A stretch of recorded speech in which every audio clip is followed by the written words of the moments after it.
Ano po? Father God, maraming salamat po Panginoon sa araw na ito.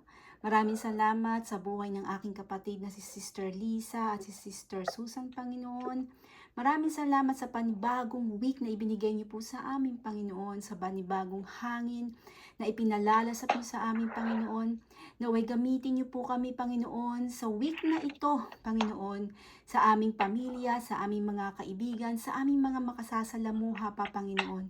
Father God, for today, Lord, kayo lamang po ang maitaas again, Panginoon, sa aming gawain na ito. Holy Spirit, please speak for me as always. And I pray this in Jesus' name. Amen, amen, and amen. Ayan. Mga kapatid, ngayon po, tayo po ay nasa lesson 11 na po, At ito po ay pinamagatan natin na yung naging ang pagiging anak ng ating Panginoon Diyos. Ano po?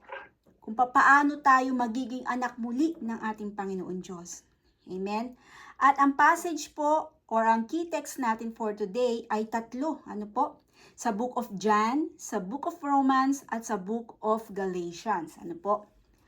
Unahin po muna natin sa Book of John, chapter 1, verses 12 hanggang 13. Sino po ang magbabasa ng John chapter 1 verse 12 hanggang 13 po? Ano po? Yung Tagalog kong Bible. Si Sister Lisa po, pwede po ba? John chapter 1. Sister Susan, meron ka na? Sister Susan, wala pa po yata yung kanyang Bible. Hindi pa dumadating. Okay. But as many as received him, to them he gave the right to become children of God, to those who believe in his name. Chapter 1, verses 12 hanggang 13 po. Hanggang 30, okay. But as many as received him, to them he gave the right to become children of God, to those who believe in his name, who were born not of blood, nor of the will of the flesh, nor of the will of man, but of God. Amen, amen. So, ang sabi Amen. po sa Tagalog, ano po, thank you po Sister Lisa sa pagbabasa, no? Sabi sa Tagalog, subalit ang lahat ng tumanggap at sumampalataya sa Kanya ay binigyan niyan ng karapatang maging mga anak ng Diyos. Sila nga ay naging mga anak ng Diyos. Hindi dahil sa isinilang sila ayon sa kalikasan, o sa kagustuhan, o sa kagagawa ng tao, kundi ang pagiging anak nila ay dahil sa kalooban ng Diyos. Amen. Now, tingnan naman po natin sa Book of Romans. Pumunta tayo sa Book of Romans, chapter 8, verses 15 hanggang 17. Ano po? Romans chapter 8, verses 15 hanggang 17. Yes, 8 po. Chapter 8. Okay. Hanggang 17? Mula 15 po hanggang 17. Okay. For you did not receive the spirit of bondage again to fear, but you received the spirit of adoption, by whom we cry out, Abba, Father. The Spirit himself bears witness with our spirit that we are children of God. And if children, then heirs of God. Amen. Marami po And salamat. join the heirs of Christ, if indeed we suffer with him, that we may also be glorified together. Amen. Amen. Salamat po, Sister Lisa. So, sa Tagalog po, babasahin ko ang sabi dito, sapagkat hindi ibinigay sa inyo ng Diyos ang Espiritu upang kayo'y gawing mga aliping namumuhay sa takot. Sa halip, ibinigay sa inyo ang Espiritu upang kayo'y gawing mga anak ng Diyos. Kaya nakakatawag tayo sa Kanya ng Ama, Ama ko. Ang Espiritu ang nagpapatotoo kasama ng ating Espiritu na tayo'y mga anak ng Diyos. Amen. Ngayon, ang last key text natin is nasa Book of Galatians, chapter 4, verses 4 hanggang 7 po, no? Medyo marami-rami po ang ating key text for today, pero Saan ang napakaganda. Galatians? Sa Galatians po, Hanapin. sunod po yan sa Corinthians. Romans, Oo. Corinthians, Oh, okay. Ephesians, Galatians, Ephesians po. Ayan. Oh, kita ko na. So, ano na sis? Galatians chapter 4, verses Yes. 4 hanggang 7 po. 4 to 7. Okay. 4 to 7. Okay. Sabi dito,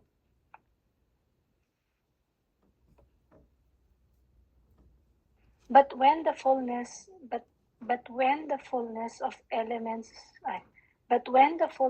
the time had come, God sent forth his son, born of a woman, born under the law, to redeem those who were under the law, that we might receive the adoption as sons. And because you are sons, God has sent forth the Spirit of his Son into your hearts, crying out, Abba, Father.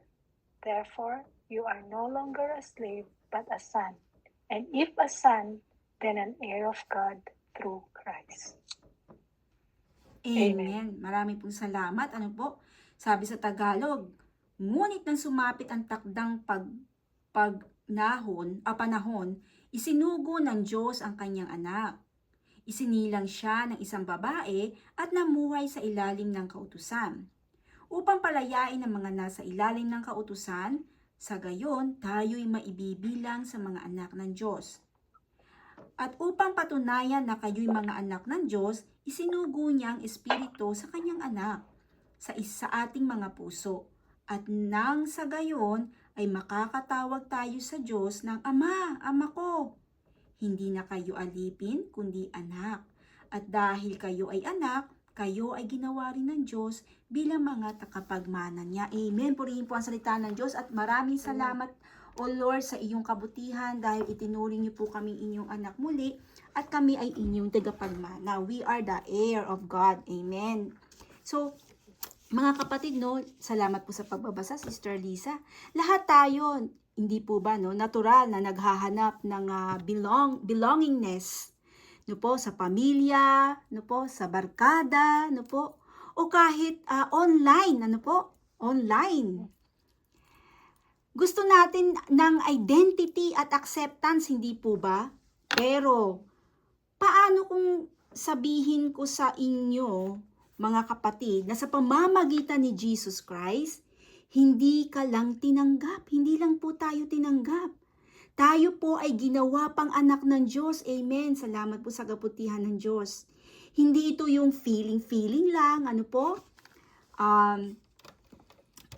Kundi isang legal at relational na katotohanan, no po? Ito ay ang pagiging adoption, no? Inadapt po ulit tayo ng ating Panginoon. Amen. Hindi po ba tayo'y kanya mga anak? And then nahiwalay po tayo dahil kay Adan at Eva, hindi po ba? Nahiwalay tayo sa Diyos. Ibig sabihin ng nahiwalay, naging kaaway po tayo ng Diyos. Pero dahil sa anak niyang si Jesus Christ na kanyang pinadala rito at tinubos tayo sa ating mga kasalanan, inadapt po ulit tayo ng Diyos. Amen? Yan po ay dahil sa kanyang anak. Salamat po, Panginoong Hesukristo. Ang spiritual, no po? Spiritual adoption po ang tawag dito po, no? Spiritual adoption, anong ibig sabihin nito, Sis Mary? Spiritual adoption is one of the most beautiful truth in salvation. Ano po? Sa kabila ng ating pagiging rebelde, no? Naging rebelde po kasi tayo. Kinuha tayo ng Diyos, mga kapatid. Binigyan ng bagong pangalan, karapatan at tahanan. Amen? Let's see how God does this gracious work, mga kapatid. Let's unpack the Bible, teaches about adoption. And now it changes our identity and relationship with God forever. Amen. Now, dumako tayo sa number 1. Ano po ang sabi po dito? Adoption begins with receiving Christ. Ano po? Yung kaninang binasa natin sa Book of John chapter 1 verses 12 to 13. Hindi po ba? Ang sabi doon, yet to all who did receive Him, to those who believe in His name, He gave the right to become children of God. Amen? Ang salitang right, ano po? Ang salitang right dito ay exousia sa Greek, kung tawagin. Ano po kapatid? Ibig sabihin, legal authority or privilege. Ano po? Nagkaroon tayo ng privilege kapatid. Ano po? Hindi automatic ang pagiging anak ng Diyos ha. Ito ay ibinibigay lamang sa mga tumanggap at sumampalataya kay Jesus Christ. Amen. Ano po? Ito po ay talagang ibinigay sa mga sumampalataya lamang kay Jesus Christ. Ano po? Amen. Ayan, hindi po ito basta-basta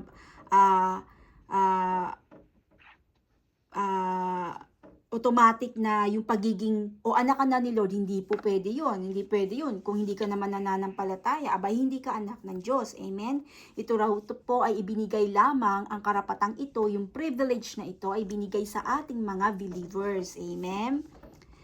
Ang salitang right, no po, dito ay exousia sa Greek kung tawagin. So, ibig sabihin, no po, yung legal authority nga po, ano po, at ito po ay talaga na mga binibigay lang sa ating mga tumanggap kay Jesus Christ, which is yung kanyang banal na anak. No po. Doon po sa verse 13, ano po, niliwanag po dito, no, children born not of natural descent, ano po, nor of human decision, or a husband's will but born of God. Binasa po yan ni Sister Lisa kanina sa English.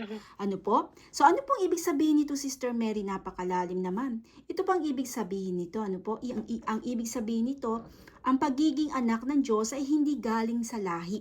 Ano po? Hindi rin po ito galing sa religion. Hindi po. O hindi rin po ito galing sa isang desisyon ng tao. Ano po? Or human decision or husband's decision, ano po? But born of God. Ano po? But born of God. Ang ibig sabihin nito, mga kapatid, no, yung pagiging anak ng Diyos ay hindi galing sa lahi natin ha. Inuulit ko po ha. Ito ay sa Diyos lamang. Adoption starts when we believe and receive Christ as our Lord and our Savior. Amen. So, dumako tayo sa number 2. Ang sabi dito, adoption gives us a new identity and relationship. Ayan. Ayon po kay Apostle Paul, mga kapatid, the spirit you receive does not make you slaves. Rather, the spirit you receive brought about your adoption to sonship. And by Him, we cry, Abba, Father. Yan yung nabasa natin kanina sa Romans chapter 8 verse 15 to 17. Nagkaroon tayo ng karapatan, nagkaroon tayo ng right na tawagin ng Diyos ng Father, Father. Hindi po ba? Pwede na natin siya uling tawagin na Ama. Kasi naging anak na nga po niya tayong muli. Ang Abba ay isang term of intimacy. Parang ama, papa, tatay, hindi po ba? Or father, hindi po ba? Yan pong ibig sabihin ng Aba. Ano po? Ang sino mang nasa kay Kristo ay hindi na alipin, kundi ito ay anak na po. Ano po? Sa Roman culture, ang adoption ay legal at irrevocable or irrevocable. Ano po? Hindi pwedeng bawiin ito kasi once na inadapt ka, talagang anak mo na yan. Amen? Hindi po ito pwedeng bawiin. Ano po? Ito daw po yung culture noon sa mga Romano. Ano po? Kaya ganito rin ang turing ng Diyos sa atin, mga kapatid. Permanent na po, privilege, and very personal. Amen? Once na naging anak at tinuring tayo ng Diyos na anak, dahil tayo nananampalataya sa kanyang anak na si Jesus Christ, hindi na po ito babawiin ng ating Panginoon kung magpapatuloy tayo sa pananampalataya at paggawa ng mabuting gawa habang tayo ay nabubuhay. Ito ay hindi nababawiin ng ating Panginoon unless mawawala ang pagiging adoption natin kung tayo ay lilihis ng landas uli at gagawa na naman ng mga sinasadyang mga makamundong kasalanan. Amen? So dumako tayo sa verse 17, ano po, ang sabi doon kanina, no? Now, if we are children, then we are heirs. Tayo tagapagmana, hindi po ba? Heirs of God and co-heirs with Christ. Amen? Kay Kristo, hindi lang tayo tinanggap. Inampun tayo bilang mga anak ng Diyos. Binigyan ng buong karapatan at privilege sa kanyang pamilya. Ano po? Winelcome po tayo ni Jesus Christ sa kanyang pamilya. Amen? Sa kanyang kingdom. Tayo ay mga tagapagmana na rin po ng Diyos at kasamang tagapagmana natin si Jesus Christ. Kasi hindi po ba siya ang kanang kamay ng Diyos? Kaya tayo rin po ay magiging tagapagmana ng ating Panginoon Diyos. Tinatamasa na ngayon ang patikim ng ating mana sa pamamagitan ng relationship natin sa Kanya. Amen? Habang hinihintay ang kaganapan nito sa walang hanggan. Amen? So dumako tayo sa number 3. Ang sabi dito, adoption is based on God's initiative and love.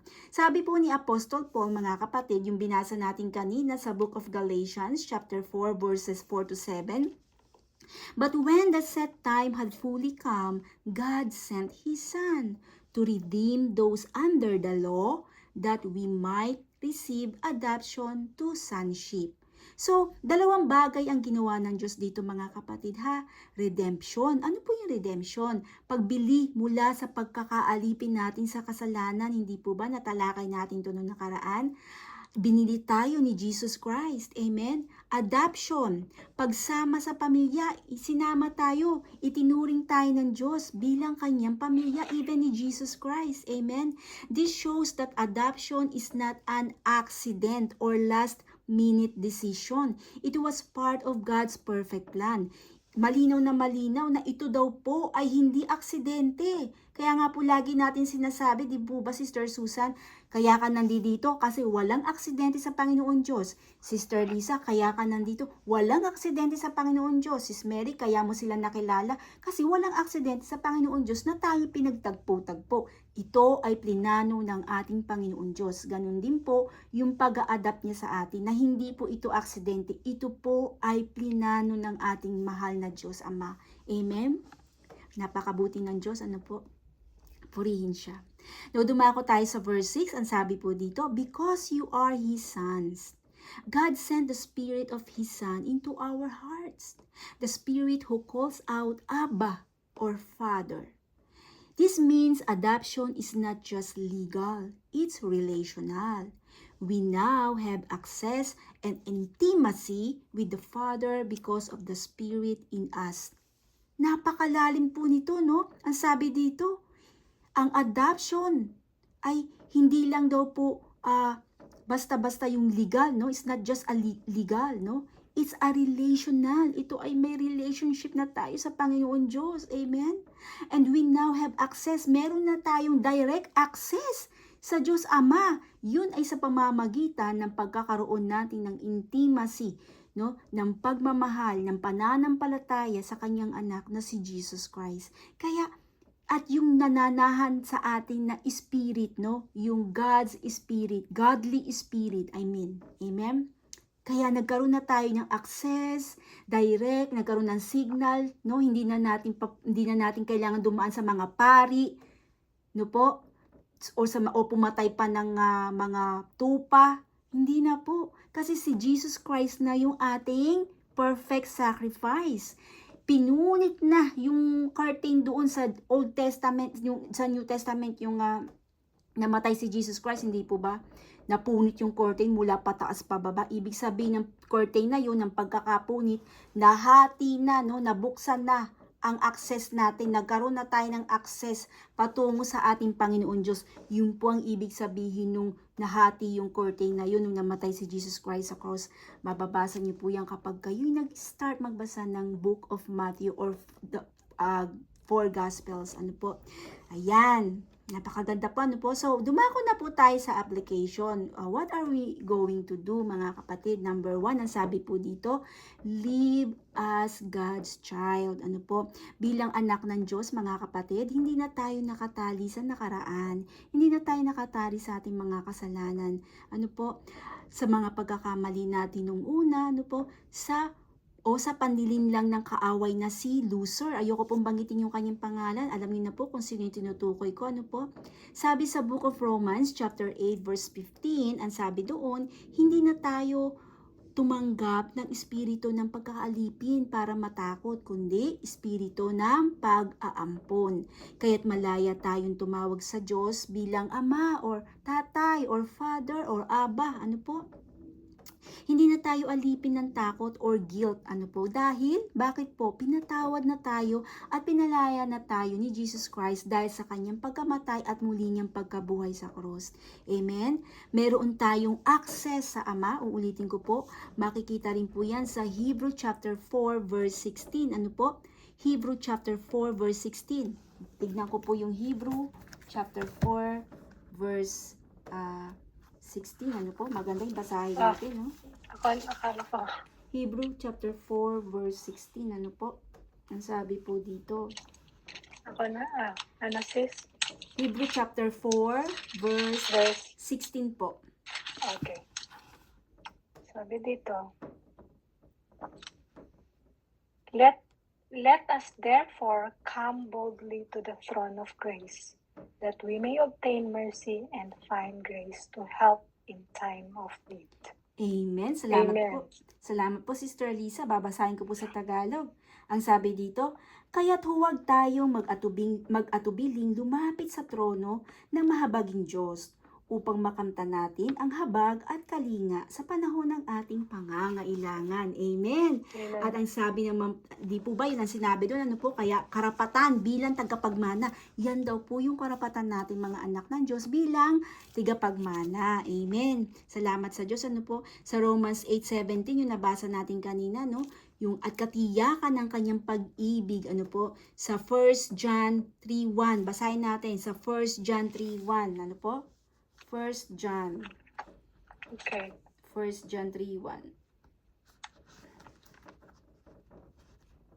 Sa pinaka-last yun na. Opo, Hebrew, James, 1 Peter, 2 Peter, and then 1 John.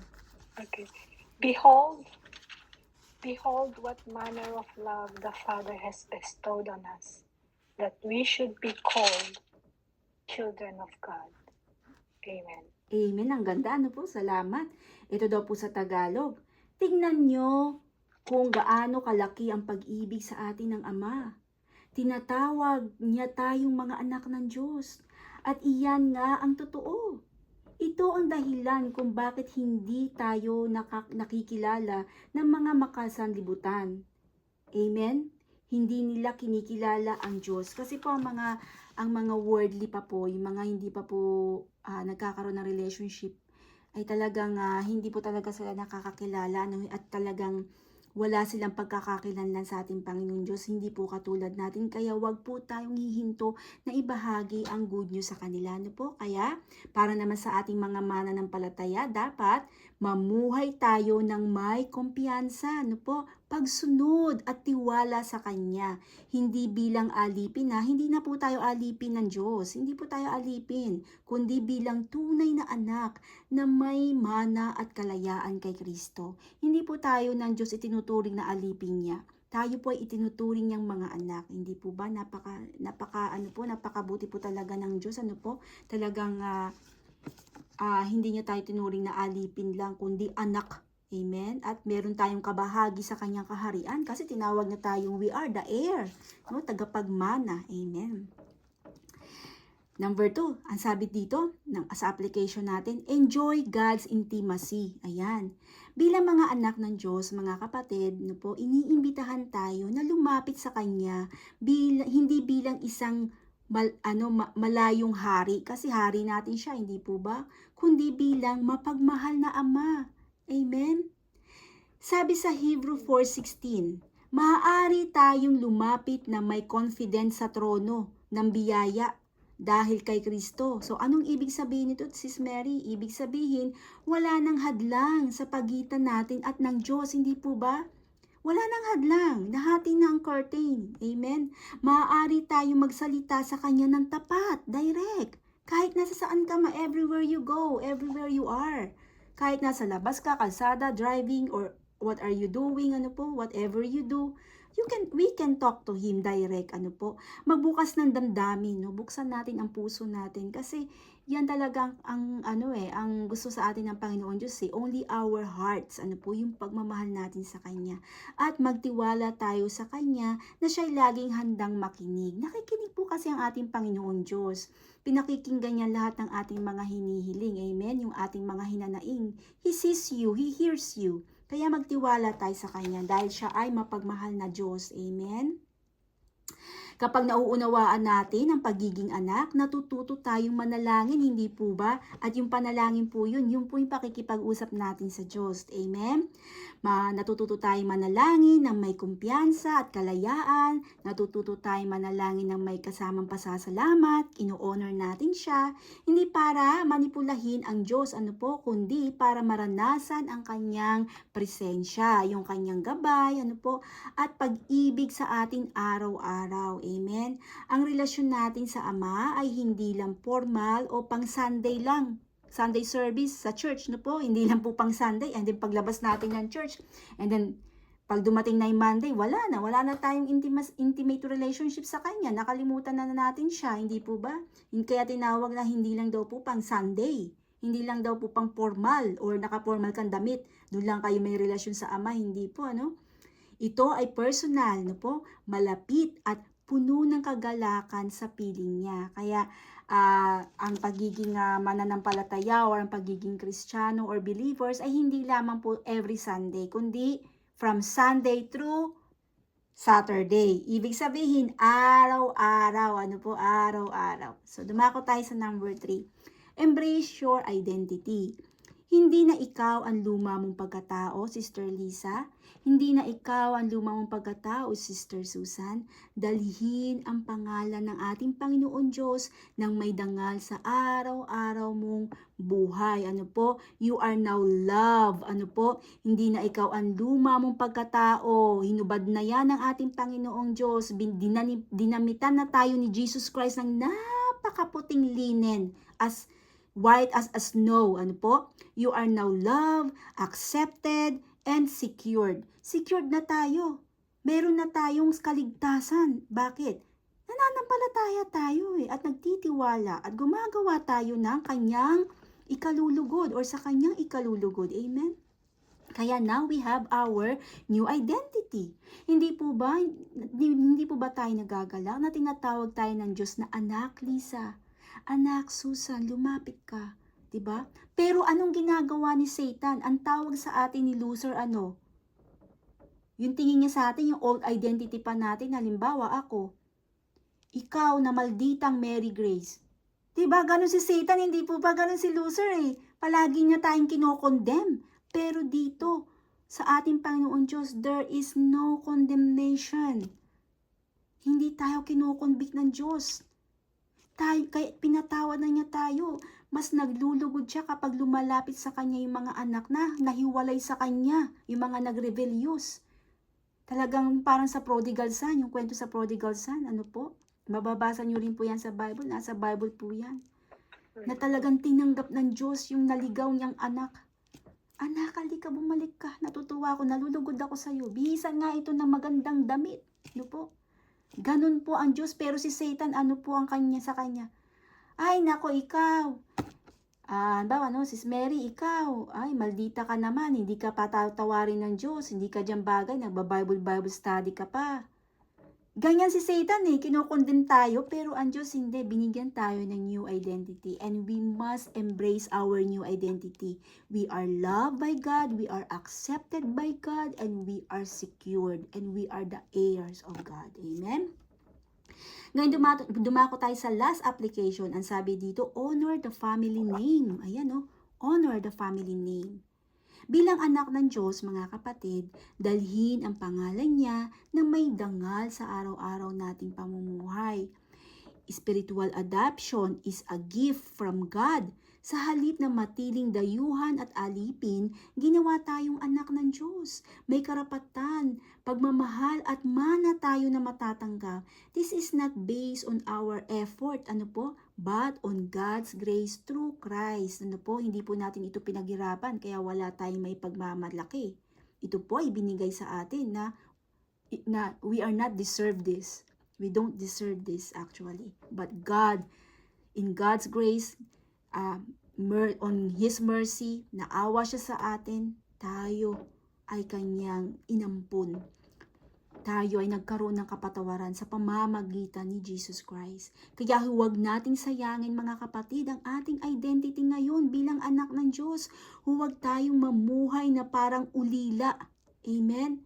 You belong to the Father, Sister Susan. You belong to the Father, Sister Lisa, who chose you, saved you, and will never abandon you.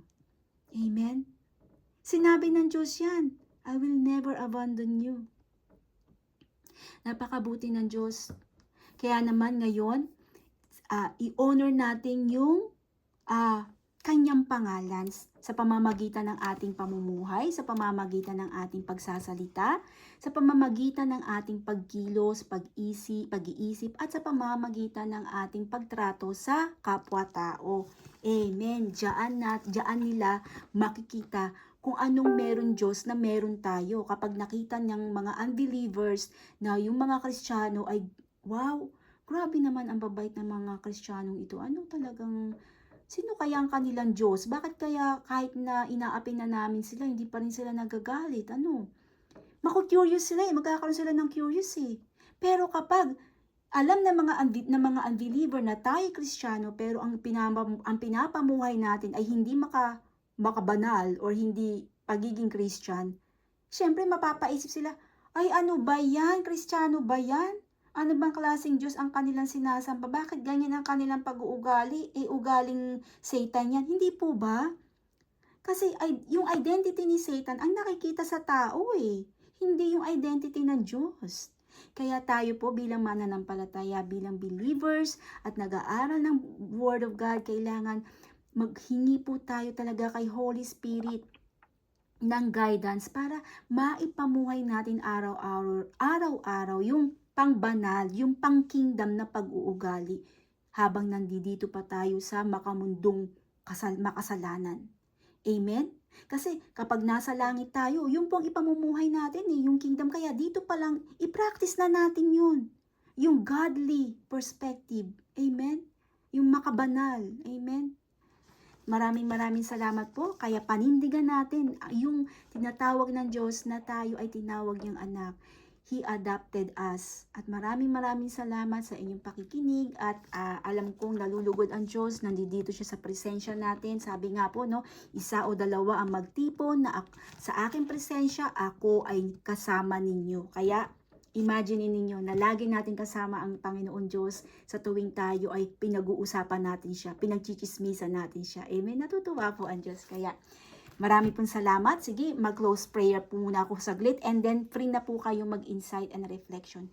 Father God, maraming salamat po Panginoon sa pangunahing araw na ito ng week Panginoon. Maraming salamat sa wisdom and knowledge na nananggaling lamang sa inyo, O Lord. Maraming salamat sa puso ng bawat isa na nakinig, sa tenga na binuksan ninyo Panginoon, sa mga mata na binigay niyo sa amin upang kami makakita at makita at mahanap kayo, Panginoon, ng inyong presensya, O Lord.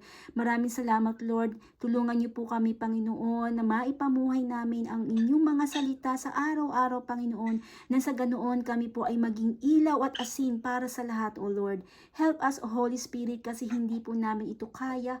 Kami ay nagkakamali, nagkakasala pa rin araw-araw, O Lord. Pero salamat, Panginoon, sa pagpapatawad niyo sa amin sa araw-araw. Holy Spirit, thank you for helping us, for guiding us.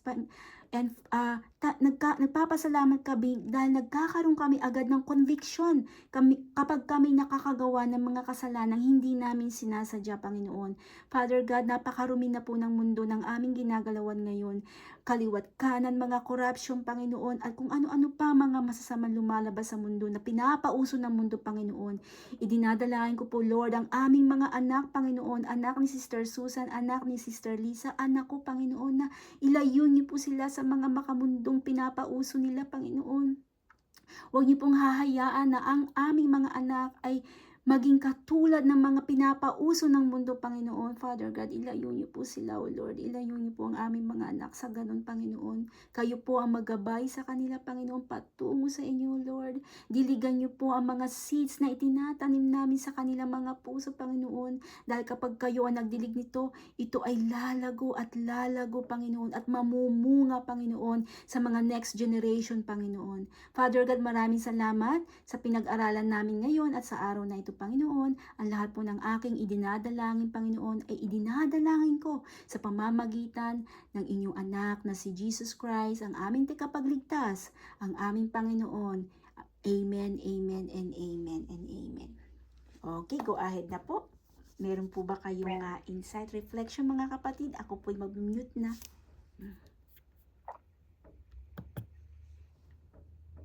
Okay.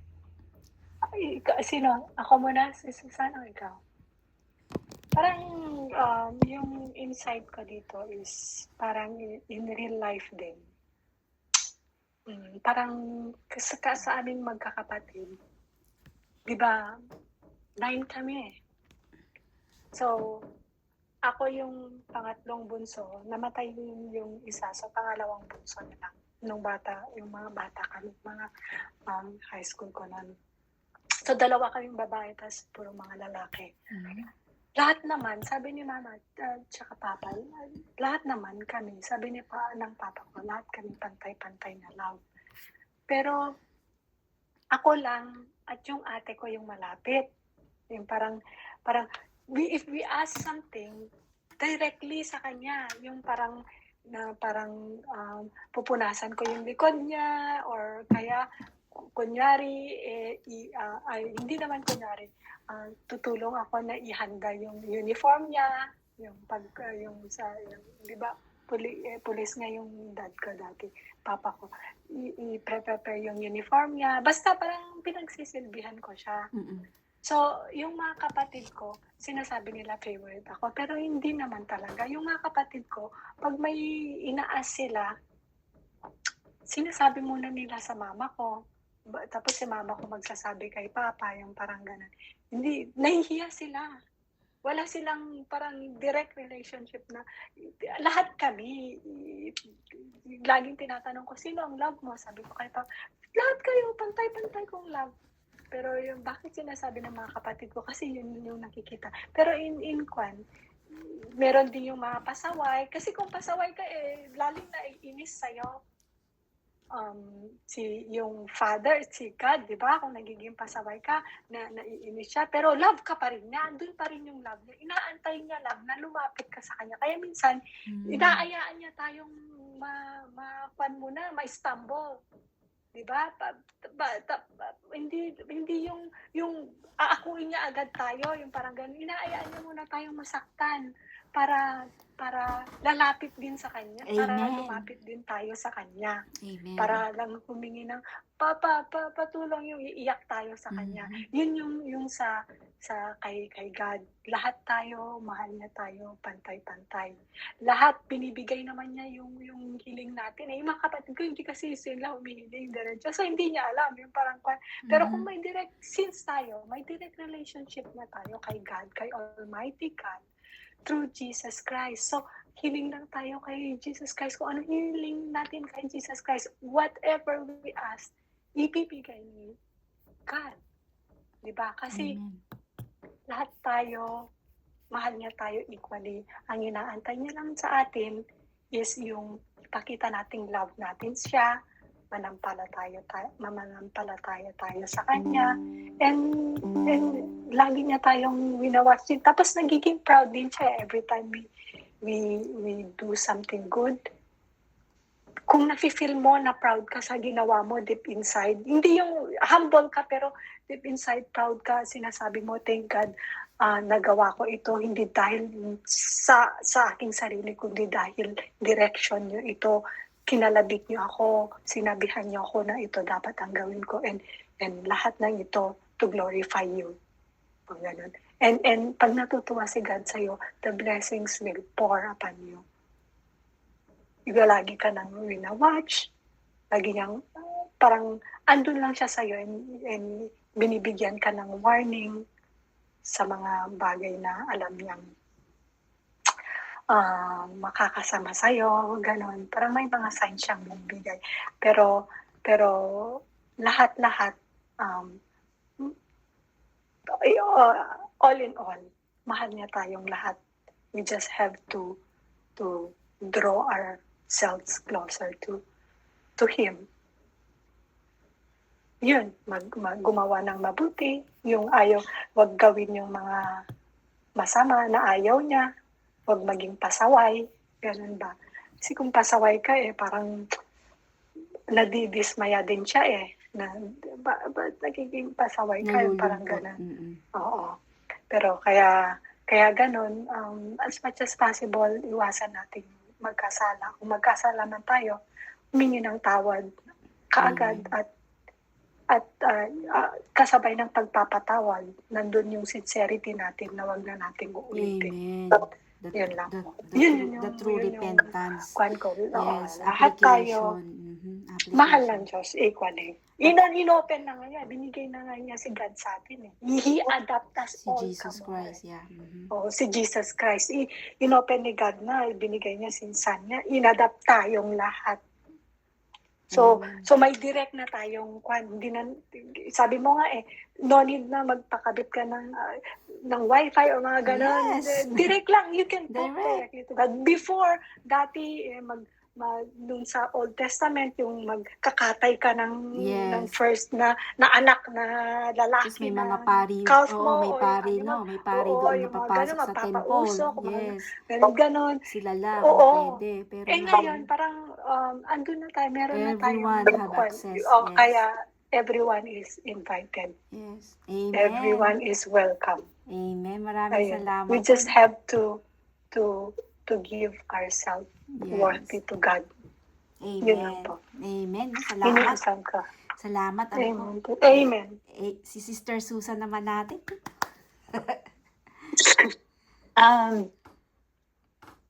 Based lang din dun sa kay Sis Lisa na parang yung story niya, parang tinanong niya if favorite ba siya nung tama ba? Yung nung tatay niya. Tinanong niya. Kasi parang yung lahat ng kapatid niya is parang sinasabi na favorite siya. Minsan, we tend to compare ourselves to other people. We are all children of God, but sometimes we tend to compare na bakit siya, ang dami niyang blessings. Bakit pareho naman kaming we do our best, minsan sinasabi natin, bakit may nauuna mabait yan tao na yan, di ba? Bakit lahat ng blessings sa kanya mas malapit ka sa Diyos, mas alam mo na lahat ng ginagawa mo is to praise Him, you always call Him, but at the end of the day, you don't know the reason. Hindi mo alam kung ano yung siya lang nakakaalam ng mga plano niya, ng mga reasons, ng mga sagot. But you have a lot of questions. Pero parang it will take a while, 'di ba? Sabi ko nga, bago may tanong ka pero matagal pa bago mo minsan makukuha yung sagot dun sa mga tanong mo. And then when yun parang nangyayari na yun, dun mo marirealize na it makes sense na kaya pala nangyari yun, kaya pala hindi ibinigay sa'yo dahil hindi pa para sa'yo, diba? Sabi ko nga, yung time, hindi ko pa ibibigay para sa'yo, not because yung kapatid natin, neighbor natin, or kapatid mo, or siblings mo, binigyan ko ng mas, diba, parang doon sa prodigal son, na yun sa prodigal son na binigay sa kanya yung mga kayamanan, pero tinanggap mo pa rin ulit siya. Di ba parang nagselos yung kapatid niya na nandito ako yung grateful sa iyo, loyal sa iyo, hindi ko hindi ko kinuha o winaldas, lagi kitang tinutulungan, yung mga ipapamana mo, hindi ko kinuha, hindi ko, naging loyal ako sa iyo, naging tapat at mapagmahal ako sa iyo, samantalang ito, binitrade ka, pero tinanggap mo pa rin siya with open arms. Kung sabi nga, kung babalik ka sa kanya, tatanggapin ka niya with open arms. Kasi ama siya ng lahat. 'Di ba? Parang magkasala ka man paulit-ulit, pero kung lalapit mo sa akin ang loob mo at na genuine yung intention mo, tatanggapin kita ulit. Parang gano'n. Amen. Amen. Yun po talagang ang Diyos po talaga, no? Salamat po sa kanyang kabutihan. Salamat sa reflection mo, Sister Susan, Sister Lisa. Talagang ang tinuring po, no? Ang tinuring ng Diyos na kanyang mga anak ay yun lang pong mga nananampalataya kay Jesus Christ. Ano po? Yun lang po ang tinuring niyang anak, no? Nakalagay kanina sa Bible, binasa natin sa John, ano po, na ang tinuturing ng Diyos na anak, na mga anak, na kanyang mga anak ay yung nananampalataya at nagtitiwala lang sa kanyang anak na si Jesus Christ. Ano po? At nagkaroon tayo ng access, no? Lahat tayo, ano po? Kaya ang Diyos napakabuti. Katulad ng binigay nating halimbawa, no? At ni Sister Susan din na prodigal son, talagang tatanggapin niya tayo kapag kahit tayo nagkamali, kahit malaki, maliit pa yan, kapag tayo bumalik sa kanya, tatanggapin niya tayo. Bakit? Kasi tinuring kanyang anak. Bakit? Kasi may pananampalataya ka at nagtitiwala tayo sa kanya. Ganon din po yung ginawa doon yung nasa Bible din na yung iniwan yung 99 sheep, binalikan yung isang sheep, hindi po ba? Kasi kahit nag-iisa ka lang, hahanapin at babalikan ka ng Panginoon Diyos.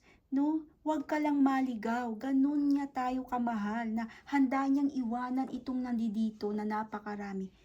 At hanapin kang nag-iisang tupa, no? Hindi ka niya pababayaan na naligaw ka. Sasabihin niya, anak, dito, hindi dyan. Ganon tayo kamahal ng Diyos. Biruin mo. Siguro po kung sa tao yun, ano? Kapag may nililid tayo, ay okay na. Andito naman yung 99 persons. Yung isa lang po yung wala, no? Okay lang yan. Pabayaan natin siya. Nag-iisa lang naman siya. Babalik din yan. Hindi po ganun ang pag-iisip ng Diyos. Yan po ay pag-iisip ng tao, no? Ang godly perspective, hindi ganyan ang perspective ng Panginoon. Talagang may puso siyang hanapin ang kanyang mga naliligaw na anak. No po? Hindi niya tayo iiwanan na yung total naman nandito na yung marami, nag-iisa lang naman yun, doon na siya. Hindi ganun. Hindi ganun ang Diyos. Ang Diyos ay iba. Iba yung hindi natin makomprehend yung kanyang pag-iisip at yung kanyang kakayahan, yung kanyang pagmamahal, no, agape talaga, no. Talagang napakabuti ng Diyos. So, ayan, okay na po ba